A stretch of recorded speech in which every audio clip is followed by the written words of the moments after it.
अभी हाल ही में आप लोगों ने देखा कि देश भर में एक साथ चुनाव आयोजित कराने के प्रस्ताव को मंजूरी मिलने और पूर्व राष्ट्रपति रामनाथ कोविंद की अध्यक्षता वाली एक उच्च स्तरीय समिति द्वारा प्रस्तुत रिपोर्ट के साथ एक राष्ट्र एक चुनाव का विचार एक बार पुनः भारत के राजनीतिक परिदृश्य में महत्वपूर्ण संकर्षण के साथ उपस्थित हुआ है और इसकी चर्चाएं होने लगी है। इसके पक्ष में समर्थन देने वालों का तर्क है कि यह उपागम चुनाव में अंतराल के कारण होने वाली निरंतर व्यवधानों को न्यूनीकृत करके शासन को बेहतर बना सकता है और जिससे सरकारें अल्पकालिक निर्वाचन संबंधी कार्यनीतियों के बजाय दीर्घकालीन नीति क्रियान्वयन पर ध्यान केंद्रित कर सकती है। यानी कि आप समझ रहे हैं, बहुत सारे लोग, बहुत सारी पार्टियां, बहुत सारे नेता इसके पक्ष में है, उनका ये तर्क है। इसके अतिरिक्त यह संभावित रूप से कई चुनाव आयोजन से संबंधित लागतों को कम कर सकता है और निर्वाचन प्रक्रिया को सुव्यवस्थित कर सकता है और जिससे शासन में स्थिरता और पूर्वानुमेयता की भावना को प्रोत्साहित किया जा सकता है। और इस प्रस्ताव से विवाद को भी जन्म दिया है क्योंकि लोग इसके विरोध में भी हैं, कुछ राजनीतिक पार्टियां इसका विरोध भी कर रही हैं और जिससे संघवाद और राजनीतिक प्रतिनिधित्व के लिए इसके निहितार्थों को विषय में गंभीर चिंताएं प्रस्तुत की हुई हैं। आलोचकों ने चेतावनी दी कि एक साथ चुनाव कराने से स्थानीय मुद्दे निष्प्रभ हो सकते हैं और क्षेत्रीय दल हाशिए पर जा सकते हैं। यानी कि आप देखते हैं कि लोकसभा और विधानसभा के चुनाव एक साथ होंगे तो राष्ट्रीय मुद्दे हावी रहेंगे और जो क्षेत्रीय मुद्दे रहेंगे ना, राज्य के अपने स्थानीय मुद्दे रहेंगे ना, वो नीचे दब जाएंगे। इससे क्या रहेगा कि राष्ट्रीय पार्टी को फायदा होगा और जो क्षेत्रीय दल होंगे उन्हें नुकसान होगा। ये कौन कह रहा है?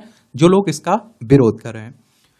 और राजनीतिक विविधता कम हो सकती है इससे। इसके अतिरिक्त रसद संबंधी चुनौतियां, विविध जनसांख्यिकी में निष्पक्ष प्रतिनिधित्व की आवश्यकता पर सावधानी पूर्वक विचार किया जाना चाहिए क्योंकि भारत इस महत्वपूर्ण परिवर्तन का अन्वेषण कर रहा है। और एक बात बता दूं, ऐसा नहीं कि पहली बार हमारे देश में एक देश एक राष्ट्र एक चुनाव की बातें हो रही। 1967 तक हमारे देश में लोकसभा के और विधानसभा के चुनाव साथ कराए जाते थे।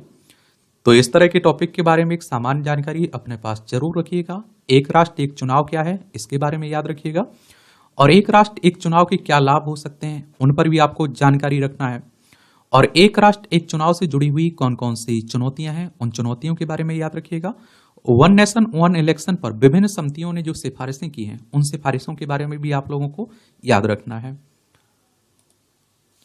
तो आप देखेंगे कि चुनाव आयोग के बारे में याद रखिएगा क्योंकि जो आपकी विधानसभा, राज्यसभा, लोकसभा, राष्ट्रपति, उपराष्ट्रपति के चुनाव होते हैं ना, इन्हें करवाता है इलेक्शन कमीशन ऑफ इंडिया। भारतीय निर्वाचन आयोग की देखरेख में होता है। एक संवैधानिक संस्था है। संविधान के अनुच्छेद 324 के तहत चुनाव आयोग की स्थापना की बात की गई है। 25 जनवरी 1950 में स्थापना हुई थी। 25 जनवरी को आप लोग मतदाता दिवस मनाते हैं। नई दिल्ली में हेडक्वार्टर देखने को मिलेगा। सुकुमार सेन पहले मुख्य चुनाव आयुक्त थे। और जो आपके स्थानीय चुनाव होते हैं ना, सरपंच के हो गए, नगर पंचायत, नगर पालिका, नगर निगम, इनके लिए हर राज्य में चुनाव आयोग होता है। उत्तर प्रदेश में जाएंगे तो उत्तर प्रदेश निर्वाचन आयोग, मध्य प्रदेश में मध्य प्रदेश निर्वाचन आयोग आपको देखने को मिल जाएगा। एक राष्ट्र एक चुनाव क्या है? तो वन नेशन वन इलेक्शन, एक राष्ट्र एक चुनाव भारत में लोकसभा और सभी राज्य विधानसभाओं के लिए एक साथ चुनाव कराने के प्रस्ताव को संदर्भित करता है कि लोकसभा के और सभी विधानसभाओं के चुनाव एक बार में हो जाएं और उसके बाद 5 साल के लिए फुर्सत हो जाए। कुछ मामलों में इसमें स्थानीय निकाय भी चुनाव भी शामिल हो सकते हैं, जैसे नगर पालिकाओं और पंचायतों के लिए चुनाव भी एक बार में ही करा लिए जाए। इसके उद्देश्य की बात करें तो वन नेशन वन इलेक्शन का मूल उद्देश्य सरकार के विभिन्न स्तरों पर निर्वाचन चक्रों को संरेखित करते हुए चुनाव को एक साथ या फिर एक निर्धारित समय सीमा के भीतर आयोजित करना है। इसके लिए महत्वपूर्ण संवैधानिक संशोधनों और विभिन्न चुनाव संबंधी विधियों और प्रक्रियाओं में परिवर्तन की आवश्यकता होती। क्या आवश्यकता होगी? क्योंकि संवैधानिक संशोधन भी करने पड़ेंगे। मतलब वो कह रहे हैं कि एक बार में चुनाव हो जाए, एक ही दिन नहीं हो रहे हैं, एक दिन की बात नहीं कर रहे हैं, कुछ दिनों के बाद हो। लेकिन आप देखते हैं जो आप लोग हर साल देखते हैं ना कहीं चुनाव होते रहते हैं, उनसे मुक्ति मिले, उनसे छुटकारा मिले। इसके ऐतिहासिक संदर्भ की बात करें तो भारत में 1951 से वर्ष 1967 तक समकालीन चुनाव हुए और जिसके दौरान लोकसभा और अधिकांश राज्य विधानसभाओं के एक साथ चुनाव हुए। यह भी राजनीतिक कारणों और विधानसभाओं के समय से पहले भंग होने के कारण यह प्रथा समाप्त हो गई। 1960 के दशक में राजनीतिक अस्थिरता और दल बदल के कारण निर्वाचन चक्र में और अधिक विविधता आ गई। चलिए, यहाँ एक हमारा सवाल है आप लोगों से कि दल बदल कानून कब जोड़ा गया था और कौन सी अनुसूची, कौन सा संविधान संशोधन था, बताइए। अब बात आती है कि एक राष्ट्रीय चुनाव के लाभ क्या हैं, फायदे क्या हैं। तो लागत न्यूनीकरण की बात हो रही है, लागत कम आएगी, पैसा खर्च कम होगा। एक साथ चुनाव कराने से सुरक्षा कार्मिकों, मतदान कर्मचारियों, निर्वाचन संबंधी सामग्री जैसे संसाधनों में महत्वपूर्ण बचत हो सकती है। और भारत में लोकसभा चुनाव की लागत में काफी वृद्धि हुई है, जो वर्ष 1951-52 के पहले चुनाव में 10.5 करोड़ रुपए से बढ़कर 2019 में 50,000 करोड़ रुपए हो गई है।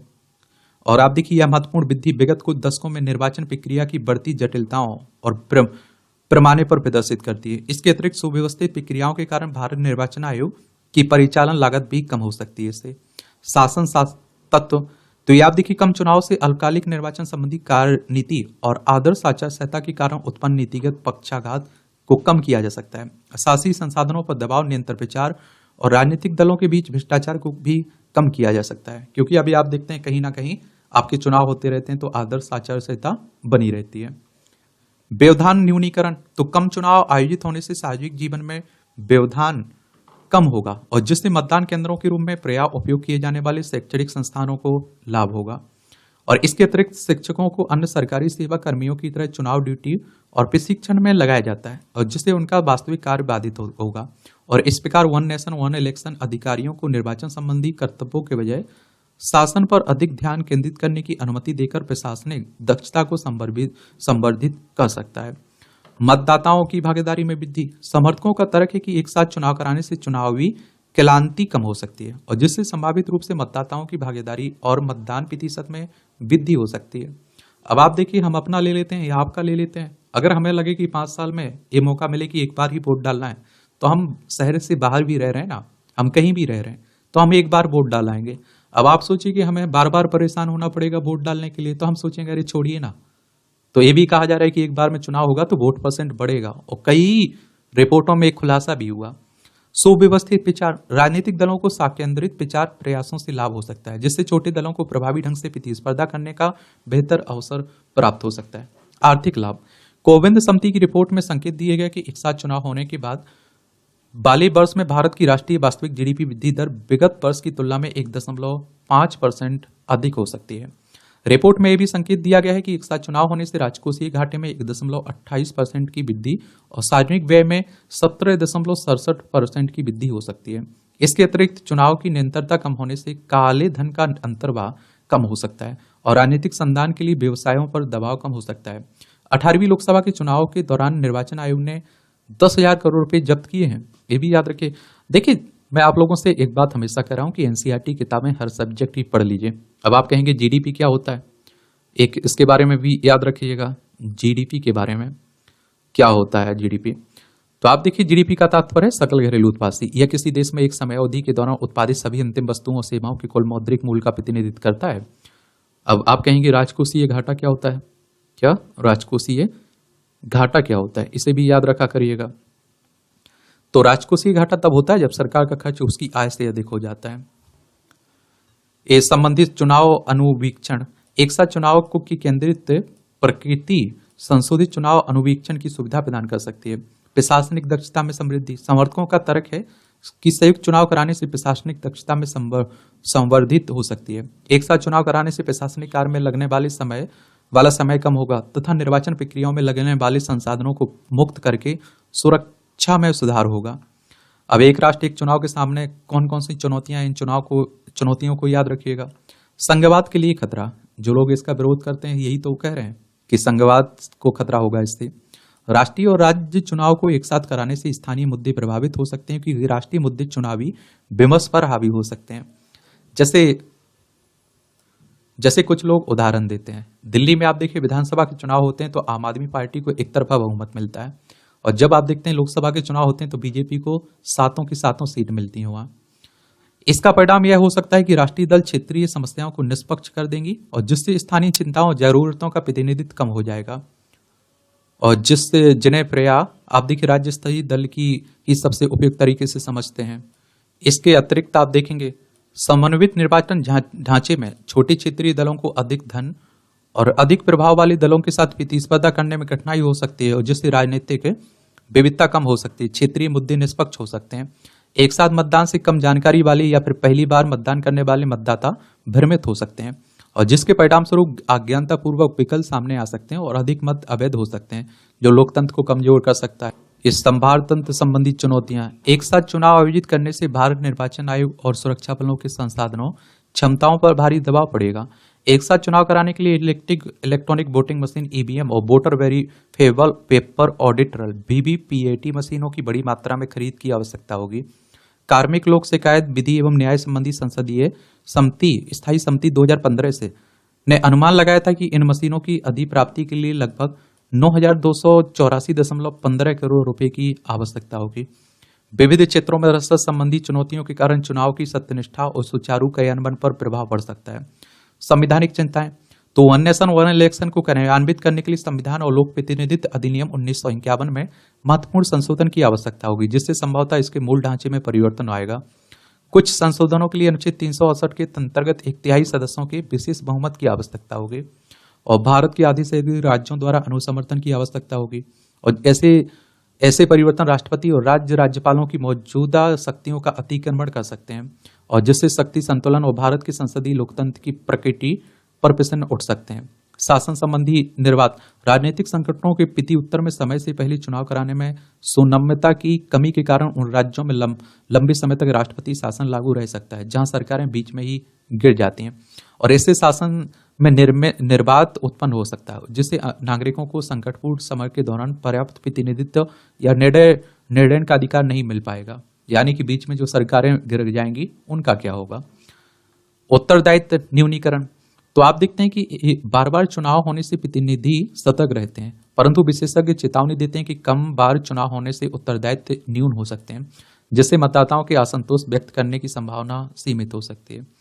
यानी कि कहने का मतलब आप समझ रहे हैं, अभी कम से कम भरोसा तो है आपके जनप्रतिनिधियों को कि अगले 5 साल में कई बार चुनाव में जाना पड़ेगा, तो वो आपके पास जाते हैं, आपसे मिल लेते हैं। अगर उन्हें मालूम चले कि बस 5 साल में एक बार ही चुनाव होना है, तो 5 साल तक फुर्सत हो जाएंगे, दर्शन तक नहीं देंगे और इससे निर्वाचित पदाधिकारियों में आत्मसंतुष्टि उत्पन्न हो सकती है तथा मतदाताओं की आवश्यकताओं और चिंताओं के प्रति उनकी संवेदनशीलता कम हो सकती है। चुनाव मशीनरी पर दबाव, देश भर में एक साथ स्वतंत्र और निष्पक्ष चुनाव कराने के लिए भारत निर्वाचन आयोग पर काफी दबाव होगा। किसी भी प्रणालीगत विफलता या फिर अनियमितताओं के दूरगामी परिणाम हो सकते हैं, जिससे निर्वाचन प्रक्रिया और संस्थाओं में जनता का विश्वास कम हो सकता है। ये चुनौतियां हैं और एक देश एक चुनाव पर विभिन्न समितियों ने क्या सिफारिशें की हैं, कुछ समाधान बताए गए हैं। एक साथ एक चुनाव कराने पर उच्च स्तरीय समिति, केंद्रीय मंत्रिमंडल ने हाल ही में भारत में एक साथ चुनाव कराने के प्रस्ताव को मंजूरी दी है, जैसा कि पूर्व राष्ट्रपति रामनाथ कोविंद की अध्यक्षता वाली उच्च स्तरीय समिति ने सिफारिश की थी। कुछ सिफारिश इस तरह हैं। चरणबद्ध क्रियान्वयन, 2 चरणों में एक साथ चुनाव। प्रथम चरण में लोकसभा और राज्य विधानसभा चुनाव एक साथ आयोजित कराना। दूसरे चरण यानी कि पहले चरण के 100 दिनों के भीतर स्थानीय निकाय चुनाव, पंचायत और नगर पालिका आयोजित करवाना। संविधान संशोधन, कोविंद समिति ने संविधान में 15 संशोधन प्रस्तावित किए, जिसके लिए 2 संविधान संशोधन विधेयक की आवश्यकता है। पहला विधेयक एक साथ निर्वाचन प्रणाली में परिवर्तन को संबोधित करता है और यदि लोकसभा या फिर राज्य विधानसभा अपने कार्यकाल समाप्त होने से पहले भंग हो जाती है तो नए चुनाव कराने की अनुमति देता है। इस विधेयक को राज्य के अनुमोदन की आवश्यकता नहीं है। दूसरा विधेयक स्थानीय निकाय चुनाव और एकल मतदाता सूची की स्थापना पर केंद्रित है। इस विधेयक को भारत के आधे से अधिक राज्यों द्वारा अनुसमर्थन की आवश्यकता होगी। अब नए संवैधानिक अनुच्छेद, तो अनुच्छेद 82 है, एक साथ चुनाव कराने की सुविधा प्रदान करने का प्रस्ताव। राष्ट्रपति द्वारा नियत तिथि अंकित करने वाली अधिसूचना इस तिथि के बाद गठित सभी विधानसभा चुनाव के पूर्ण कार्यकाल के साथ समाप्त हो जाएगी। अनुच्छेद 327, इसमें संशोधन करके एक साथ चुनाव कराने के लिए संसद की शक्ति का विस्तार किया गया। और शीघ्र विघटन प्रबंधन, अनुच्छेद 83 और 172 में संशोधन करके लोकसभा राज्य विधानसभाओं के लिए पूर्ण अवधि और अवधि समाप्ति की शब्दावली को स्पष्ट किया गया है। और भंग विधानसभाओं के स्थान पर गठित विधानसभा आगामी एक साथ होने वाले चुनाव में पहले केवल शेष अवधि तक ही कार्य करेगी।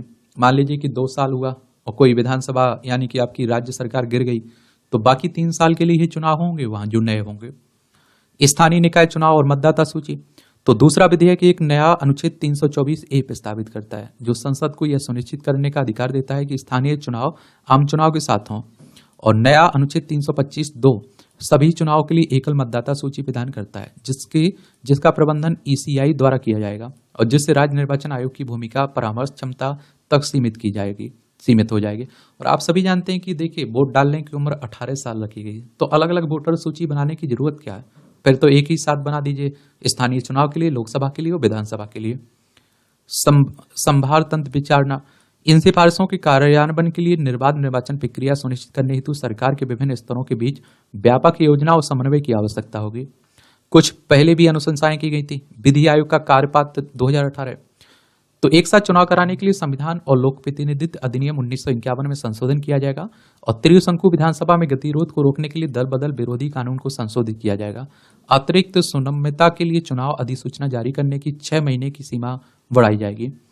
कार्मिक लोक शिकायत विधि और न्याय संबंधी संसदीय स्थायी समिति 2015, तो आप देखिए 2015 की रिपोर्ट में बेहतर राजनीतिक स्थिरता के लिए समकालिक चुनाव के लाभ पर बल दिया गया। समिति ने कहा कि एक साथ चुनाव कराने के लिए ईवीएम और वीवीपीएटी सहित व्यापक संसाधनों की आवश्यकता होगी, जिसकी अनुमानित लागत लगभग 9,284.15 करोड़ रुपए है। साथ ही महत्वपूर्ण संभार तंत्र और संवैधानिक चुनौतियों पर भी प्रकाश डाला है। और आप देखते हैं कि संविधान के कार्यकरण की समीक्षा के लिए राष्ट्रीय आयोग और उनकी वर्ष 2002 की रिपोर्ट शासन में निरंतरता को बढ़ावा देने के लिए एक साथ चुनाव कराने का समर्थन करती है। नीति आयोग 2017 में कार्यपत्र निर्वाचन प्रक्रिया को सुव्यवस्थित करने और लोकतंत्र को सुदृढ़ करने के लिए एक साथ चुनाव कराने का समर्थन भी करता है। क्या करता है? समर्थन भी करता है। अब आगे की राय क्या हो सकती है इसमें? तो आप देखते हैं कि बात हो रही है राष्ट्रीय संवाद की। तो एक तरह से आप देखते हैं कि एक देश एक चुनाव संबंध में समर्थन आकलन करने और चिंताओं का समाधान करने के लिए राजनीतिक दलों, नागरिक समाज संगठनों, विशेषज्ञों को सम्मिलित करते हुए व्यापक संवाद चर्चा का आयोजन करना चाहिए, एक आम सहमति बनाना चाहिए। और बहुत सारे लोग तो ये कह रहे हैं कि 2028 में करवा लीजिए, यानी कि आप देखते हैं कि लोकसभा भी एक साल पहले ही भंग कर दीजिए और नए सिरे से चुनाव करवा लीजिए, क्योंकि इससे क्या रहेगा कि राज्य जो कहेंगे ना कि किसी की आप देखते हैं बाद में हो रहा है चुनाव, 29 के बाद होगा, किसी का पहले होगा, तो वो कम से कम विरोध नहीं कर पाएंगे। क्रमिक कार्यान्वयन, प्रमुख कार्यक्रमों से शुरुआत करके चरणबद्ध दृष्टिकोण पर विचार किया जा सकता है, जो कुछ राज्य चुनाव को लोकसभा चुनाव के साथ संरेखित करे। विधिक उपक्रम, एक देश एक चुनाव के लिए एक सुदृढ़ विधिक ढांचा स्थापित करने के लिए विधि विशेषज्ञों के मार्गदर्शन में आवश्यक संवैधानिक संशोधन और विधायी परिवर्तनों का प्रारूप तैयार किया जा सकता है। संघवाद का संरक्षण, यह सुनिश्चित करने के लिए उपाय किया जा सकता है कि राज्य विशिष्ट मुद्दों चुनावी चर्चाओं में केंद्रीय बने रहें और साथ ही क्षेत्रीय राजनीतिक दलों को संरक्षण और प्रोत्साहन देने के तरीकों पर भी विचार किया जा सकता है। निर्वाचन आयोग की सुदृढ़ीकरण, एक देश एक चुनाव से संबंधित वर्धित जिम्मेदारियों को प्रभावी ढंग से प्रबंधित करने के लिए निर्वाचन आयोग की क्षमताओं और स्वतंत्रता को संवर्धन किया जा सकता है। क्षमता निर्माण, एक साथ चुनाव के कुशल प्रबंधन को सुनिश्चित करने के लिए निर्वाचन अधिकारियों, कुशल सुरक्षा कर्मियों और अन्य हितधारकों के लिए व्यापक प्रशिक्षण कार्यक्रम क्रियान्वित किया जा सकता है। अंतर्राष्ट्रीय सहभागिता, निर्वाचन संबंधी सुधारों से संबंधित अनुभवों और सर्वोत्तम प्रथाओं को साझा करने के लिए अन्य देशों तथा अंतर्राष्ट्रीय संगठनों के साथ सहभाग किया जा सकता है। आर्थिक नियोजन, तो संक्रमण काल के दौरान संभावित आर्थिक व्यवधानों को न्यून करने के लिए कार्यनीति विकसित करके निर्वाचन संबंधी व्यय में परिवर्तन के लिए तत्पर किया जा सकता है। और सार्वजनिक परामर्श, तो एक देश एक चुनाव के निर्धारकों के विषय में नागरिकों को शिक्षित करने के लिए व्यापक जन जागरूकता अभियान चलाया जा सकता है। बाकी देखते हैं कि आगे क्या होता है, लेकिन एक देश एक चुनाव के बारे में एक सामान्य जानकारी जरूर रखिएगा। क्वेश्चंस पूछे जाएंगे इस तरह के टॉपिक से आपके एग्जाम में। अब आपका कोई सवाल हो, मेरे लिए सुझाव हो, तो आप लोग बता सकते हैं।